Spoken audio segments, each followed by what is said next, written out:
अस्सलाम वालेकुम स्टूडेंट्स, आज हम स्टार्ट करेंगे बाईसाइक्लिक मोनोटर्पिनाइड्स।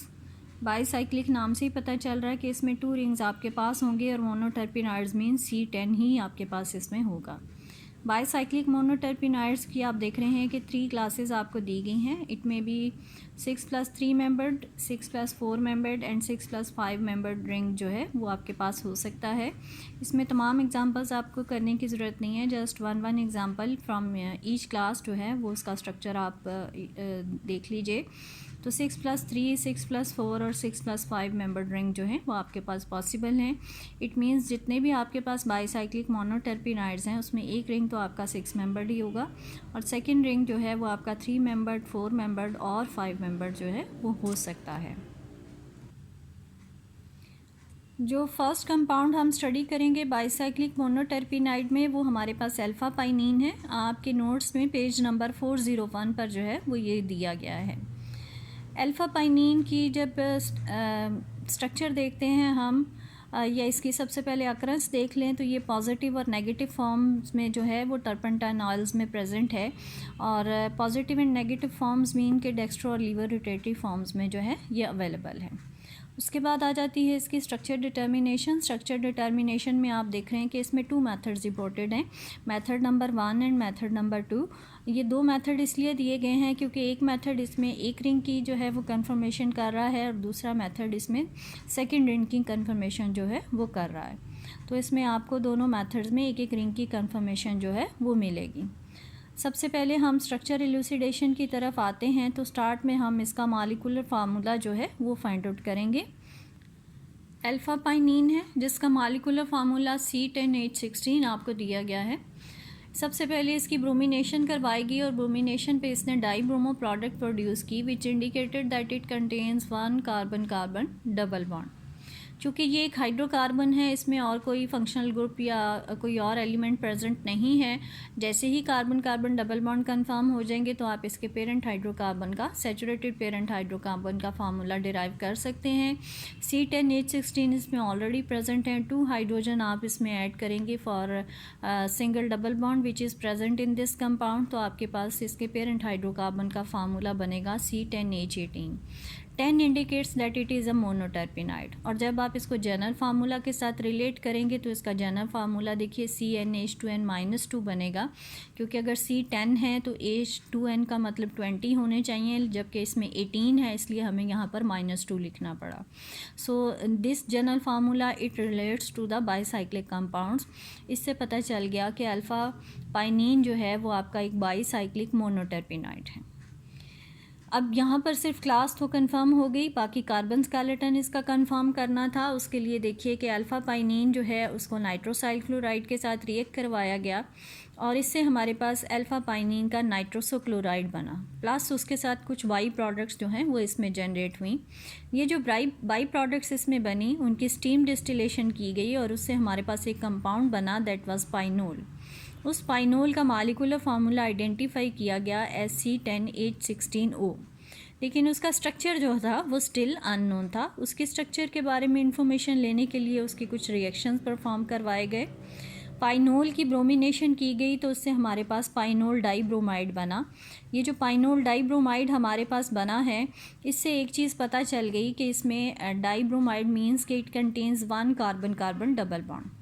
उसके बाद इस पाइनोल डाईब्रोमाइड को लेड हाइड्रोक्साइड के साथ ट्रीट किया गया तो इससे हमारे पास पाइनोल ग्लाइकोल जो है वो प्रोड्यूस हुआ है, जिससे ये पता चला कि जहाँ पे ब्रोमो होंगे वो हाइड्रोक्सिल के साथ रिप्लेस हो गए। इसका मतलब इसमें एक सिंपल न्यूक्लियोफिलिक सब्स्टिट्यूशन रिएक्शन जो है वो आपके पास हुआ।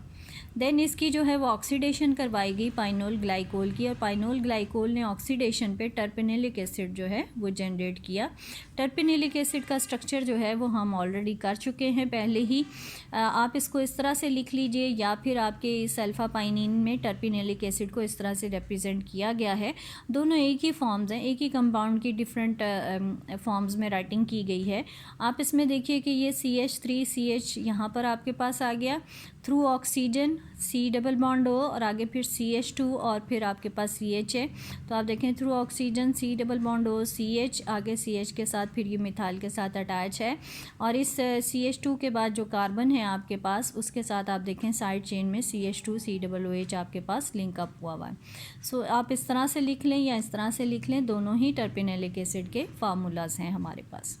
यहाँ से जो इस रिएक्शन रूट से हमें जो इन्फॉर्मेशन मिली है वो सिर्फ ये मिली कि जो पाइनोल इसमें बाई प्रोडक्ट्स में से सेपरेट हुआ था उसमें एक कार्बन कार्बन डबल बॉन्ड मौजूद है और उसकी फ़र्दर अगर हम ग्लाइकोल बना के और ऑक्सीडेशन करें तो टर्पेनोइक एसिड जो है वो इसमें जनरेट होता है।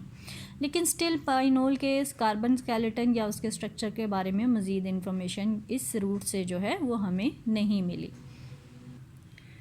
यहाँ पर आप देखिए कि नेक्स्ट रिएक्शन सीक्वेंस आपको जो है वो दिया गया है और इस रिएक्शन सीक्वेंस में आप देख रहे हैं कि अल्फ़ा टर्पिनोल जो है उससे देखा गया कि पाइनोल को सिंथेसाइज किया जा सकता है। किस तरह से सिंथेसाइज किया गया? अल्फ़ा टर्पिनोल की ब्रोमिनेशन करवाई गई तो जहाँ पर डबल बॉन्ड है वहाँ पे डाईब्रोमो प्रोडक्ट आपके पास बन गई और ये जो डाईब्रोमो प्रोडक्ट है ये सोडियम एथॉक्साइड के साथ इसने रिएक्ट करवाया गया इसको, तो इसमें से डीहाइड्रोहालोजिनेशन हुई है।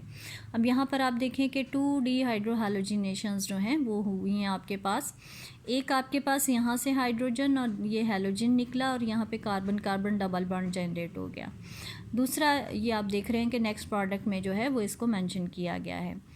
इसके साथ साथ दूसरा जो इसमें हमारे पास आया वो ये था कि OH जो है इसका ऑक्सीजन के लोन पेयर ने इस दूसरे कार्बन जिसके साथ हैलोजन अटैच है उस पर अटैक किया और उसमें से हैलोजन को रिमूव कर दिया।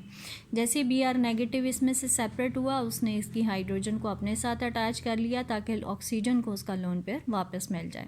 सो ये हमारे पास एक जो है वो ब्रिज बना है जिसमें आप देख रहे हैं थ्रू ऑक्सीजन ये 2 कार्बन आपस में लिंकअप हो गए। This structure it was identified as pinol. आप इसको इस तरह से लिख लें या इसको अपोजिट करके इस तरह से लिख लें, दोनों एक ही चीज़ है। सिर्फ इसमें आपने ये देखना है कि जिस डायरेक्शन में डबल बॉन्ड है उसके अपोजिट डायरेक्शन में ऑक्सीजन थ्रू ऑक्सीजन एक आपका ब्रिज बॉन्डिंग जो है वो इसमें हुई है। अब इस पाइनोल के साथ हमने पिछली रिएक्शन सीक्वेंस जो है वो पढ़ा है कि पाइनोल की ब्रोमिनेशन करें तो डाईब्रोमाइड बनता है और इसको आप लेड हाइड्रोक्साइड के साथ रिएक्ट करवाएं तो ब्रोमो इसका रिप्लेस हो जाएगा और उसकी जगह पर हाइड्रोक्सिल आ जाएगा जिसको पाइनोल ग्लाइकोल का नाम दिया गया। और इस पाइनोल ग्लाइकोल की जब हम ऑक्सीडेशन करेंगे तो इससे हमारे पास टर्पेनोइक एसिड जो है वो जनरेट हो जाएगा। तो ये आप देख सकते हैं कि बड़ी आसानी से इसमें जनरेट हो जाएगा क्योंकि ग्लाइकोल में हमें पता है कि ये कार्बन कार्बन डबल बॉन्ड यहाँ से टूटेगा। पहले आपके पास CH3 C double bond O और यहाँ पे COOH उसी तरह से आ जाएगा और फर्दर जब इसकी ऑक्सीडेशन हो जाएगी तो ये CH3 C double bond O इसमें से ब्रेकअप हो जाएगा और ये कार्बन ऑक्सीडाइज होकर C डबल बॉन्ड O में कन्वर्ट हो गई है। बाकी आप देख रहे हैं कि सारा स्ट्रक्चर आपके पास वही है। तो ये वही ऑक्सीडेशन रिएक्शन है जो हम पहले भी कर चुके हैं। सो इसका मतलब कि अगर पाइनोल का ये स्ट्रक्चर है तो वाकई वो तमाम प्रोडक्ट्स जो पहले हमने डिस्कस की हैं वो इससे बनाई जा सकती हैं। एक और रूट इसमें जो है वो आपको दिया गया है और उसमें आप देखें कि पाइनोल जो है उसकी डायरेक्ट ऑक्सीडेशन करवाएगी विद अल्कलाइन के MnO4 से, तब भी आपके पास पाइनोल ग्लाइकोल बन जाएगा। और इसमें आप देख रहे हैं कि इसकी फ़र्दर ऑक्सीडेशन करवाएं तो यहाँ पर मैंने इसको ओपन करके रिएक्शंस जो हैं वो लिखे हैं ताकि आपको पता चले कि किस तरह से टर्पेनोइक एसिड बना है। तो सब ग्लाइकोल में वही बॉन्ड लिंकेज ब्रेकअप होगा, ग्लाइकोल का सेंट्रल बॉन्ड और आपके पास CH3 C double bond O बन जाएगा। इसकी जब आप फर्दर ऑक्सीडेशन करेंगे तो कीटोनिक ग्रुप चूँकि स्मॉलेस्ट चेन के साथ जाता है यहाँ से बॉन्ड ब्रेकअप हो जाएगा और ये कार्बन ऑक्सीडाइज होगा। चूँकि इस कार्बन के ऑलरेडी 2 बॉन्ड्स बने हुए हैं का मतलब जैसे ये C डबल बॉन्ड O होगा इसकी ऑक्सीडेशन जो है वो कंप्लीट हो जाएगी, वैलेंसी इसकी सेटिस्फाई हो जाएगी। सो आपके पास ये प्रोडक्ट बन जाएगी इसमें विच इज़ कॉल्ड टर्पेनोइक एसिड। सो ये जो दोनों रूट्स हमारे पास आए इन दोनों रूट से एक चीज़ कंफर्म हो गई कि पाइनोल जो है उसको चूँकि अल्फ़ा टर्पिनोल से हम सिंथेसाइज कर सकते हैं। सो इट मींस कि बेसिकली जो पाइनोल है उसमें एक रिंग आपका 6 मेंबर्ड रिंग जो है वो मौजूद है। जिस पोजीशन पर इसमें डबल बॉन्ड है उसमें पाइनोल में भी डबल बॉन्ड होगा और पाइनोल जो है वो चूँकि अल्फ़ा पाइनिन की बाई प्रोडक्ट में से जो है वो सेपरेट किया गया था तो एक कन्फर्मेशन ये आ गई कि आपका अल्फ़ा पाइनिन जो है उसका एक रिंग आपका 6 मेंबर्ड है जिसमें आपके पास इस पोजीशन पर एक कार्बन कार्बन डबल बॉन्ड है और वहाँ पे एडजेसेंट पे मिथाइल जो है वो भी मौजूद होगा। जो सेकंड एविडेंस इसमें आएगा बाईसाइक्लिक रिंग का, उसको हम किसी तरह से जो है जन एक्सप्लेन कर सकते हैं। नॉट अ डायरेक्ट एविडेंस, एक इनडायरेक्ट एविडेंस है उसमें कि जिस पोजीशन पर ये आपस में दो कार्बन लिंक हो रहे हैं, यही दोनों कार्बन इसका सेकंड रिंग बनाने में जो हैं वो हेल्पफुल होंगे। तो अगर आप इसमें से ऑक्सीजन निकाल दें, क्योंकि अल्फ़ा टर्पिनोल बेसिकली जो है वो आपका एक हाइड्रोकार्बन है, उसमें कोई अल्फ़ा पाइनीन जो है वो आपका एक हाइड्रोकार्बन है जिसमें कोई ऑक्सीजन मौजूद नहीं है। तो आप ऑक्सीजन निकाल के जब इन दोनों कार्बन्स को आपस में लिंकअप करेंगे तो ये आपके पास जो है वो एक सेकंड रिंग बना देगा जो कि 4 मेंबर्ड रिंग बन सकता है। But it is not a direct evidence for the existence of second ring. So first method में हमें फर्स्ट रिंग की कंफर्मेशन जो है वो मिल गई। इसमें देखिए ये वही रिएक्शन सीक्वेंस है जो मैंने आपको पूरा डिटेल में जो है वो करवा दिया। आप अपने नोट्स में से इसको टैली कर सकते हैं। एक और एविडेंस जो इसमें दिया गया है वो ये है कि पाइनोल को HBr के साथ रिएक्ट करवाएं तो इसका ये जो आपका ब्रिज बॉन्ड बना हुआ है ये ब्रेकअप हो जाएगा, इस पे एडिशन होगी। अब इसकी जो ब्रेकिंग है वो ऑक्सीजन के बिलो से भी बॉन्ड ब्रेकअप हो सकता था, अबव डायरेक्शन से भी हो सकता था। तो आप यहाँ पर देख रहे हैं कि HBr जो है उसने जब इस पर अटैक किया तो अकॉर्डिंग टू मार्कोनिकोव्स रूल इसमें रिएक्शन हुआ। Negative part goes to that carbon which has less number of hydrogen. इसका मतलब इसका बॉन्ड यहाँ से ब्रेकअप हुआ है, O के साथ H ऊपर चला गया है और यहाँ पर Br अटैच हो गया। नेक्स्ट स्टेप में आप देख रहे हैं कि NaOH के साथ इसका रिएक्शन है। NaOH जो है उसने क्या किया है, ब्रोमो को रिप्लेस कर दिया और उसकी जगह पर OH आ गया। तो आपके पास एक डाईहाइड्रिक अल्कोहल जो है वो बन गई। फर्दर इसकी ऑक्सीडेशन की है अल्कलाइन के MnO4 के साथ, तो पाई बॉन्ड जो है उसके ऊपर एडिशन हो गई है और आप देख रहे हैं ग्लाइकोलिक लिंकेज वहाँ पर आपके पास मौजूद हो गया और फाइनली एक टेट्राहाइड्रिक अल्कोहल जो है वो इसमें जनरेट हो गई। इस रिएक्शन सीक्वेंस में भी पाइनोल से वाकई ही यही प्रोडक्ट्स बन रही थी, तो पाइनोल का ये स्ट्रक्चर जो है उसकी कंफर्मेशन भी हो गई। So first ring in alpha pinene that is 6 membered ring, क्योंकि इसमें पाइनोल से वो तमाम प्रोडक्ट्स बनती हैं जो कि इसमें मेंशन की गई हैं, और pinol that is derived from alpha terpineol, जिसमें स्ट्रक्चर जो है वो कंफर्म हो गया। जो सेकंड रिंग है उसके लिए मेथड नंबर 2 जो है वो आपको रिपोर्ट किया गया है। आल्दो यहाँ से काफ़ी हद तक पता चल गया कि इसका ये वाला कार्बन और ये कार्बन रिंग का जो है ये आपस में यूनाइट होंगे और इससे आपके पास जो है अल्फ़ा पाइनिन का ये स्ट्रक्चर जो है वो बन सकता है, क्योंकि आप इसमें से ऑक्सीजन निकाल देंगे। लेकिन कोई डायरेक्ट एविडेंस चूँकि नहीं था, उस डायरेक्ट एविडेंस के लिए इसका मेथड नंबर 2 जो है वो यूज़ किया गया है।